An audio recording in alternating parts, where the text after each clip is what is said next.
নারায়ণগঞ্জের রূপগঞ্জে মাদক ব্যবসা ও সেবনে বাধা দেওয়ায় মাদক কারবারিদের হামলায় আহত মৎস্য খামারি শহীদুল্লাহ হাসপাতালে চিকিৎসাধীন অবস্থায় 17 দিন পর মারা গেছেন। বুধবার সকালে রাজধানীর একটি বেসরকারি হাসপাতালে তিনি মৃত্যুবরণ করেন। নিহত শহীদুল্লাহ রূপগঞ্জে গঙ্গানগর এলাকার হোসেন আলী ব্যাপারীর ছেলে। নিহতের স্বজনরা জানান, গত 11 এপ্রিল দুপুরে গঙ্গানগর এলাকায় শহীদুল্লাহর মালিকানাধীন মৎস্য খামারের পাড়ে বসে কিছু মাদক ব্যবসায়ী মাদক বিক্রি করছে। এমনকি সেখানে মাদক সেবীরা মাদক সেবন করলে মৎস্য খামারি শহীদুল্লাহ তাদের বাধা দেন। এতে ক্ষিপ্ত হয়ে মাদক কারবারি ও সেবীরা তাকে মারধর করে গুরুতর আহত করে। পরে তাকে রাজধানীর একটি বেসরকারি হাসপাতালে ভর্তি করা হয়। সেখানে চিকিৎসাধীন অবস্থায় 17 দিন পর তিনি বুধবার সকালে মৃত্যুবরণ করেন। এ ব্যাপারে রূপগঞ্জ থানার ওসি এইচ.এম. সালাউদ্দিন বলেন, মারধরের ঘটনার পরই রূপগঞ্জ থানায় মামলা দায়ের করা হয়েছে। মৃত্যু হওয়ায় এজাহারে হত্যার ধারা সংযোগ করা হবে। নিহতের মরদেহ ময়নাতদন্ত শেষে পরিবারের কাছে হস্তান্তর করা হয়েছে।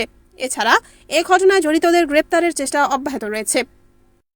আমার আব্বু ওইখানে মাছ চাষ করে, হেরা ওই জায়গায় যায় নেশা পানি করে। আমার আব্বু বাধা দেওয়ার কারণে হেরা আমার আব্বুরে কয় তুই টাকা দিবি, নাহলে তোরা মাইরালাম, ভবিষ্যতে তোর পোলা পানিতেও মাইরালাম, এইসব কইছে স্যার। আমাদেরকে হুমকি দিছে বারবার। 10টা বাজে নাস্তা খেয়ে পুকুরে গেছে, গিয়ে এরা 4-5 জনে মাদক বইয়া বইয়া খাইতেছে। আর মানুষ আসে, এরা বিক্রি করে। তারা আমার স্বামী কইছে, এই তুমি এনে কেরস, তোরা এনে বসিও বাস, আবার আমার জমিনের মধ্যে বসে বসে পুকুরের পর খাসও গেলি, তোরা আনতে যাই গিয়া এই জামুকিয়ে লেগে দিয়ে এবার মনে করে এটা করার পরে সাইডটা ধরছে। ধরার পরে হাতুরা দিয়ে এরা মারপিট করলো, এই জায়গা পেটা দিছে, এনে দিছে।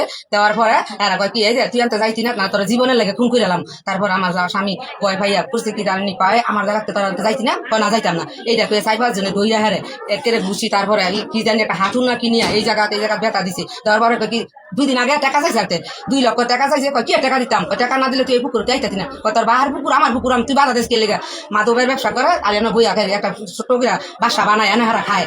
আমি নিজে গেছি 2 দিন, আমার দেখে গেছে গা। তারপরে উনি যাই দিন গেছে, একা গেছে। আমার কইছে তুমি যাইবা, আমি কইছি আমি তোমার সাথে যাইতাম না। একা যাওয়ার পরে এইভাবে বাইর করছি।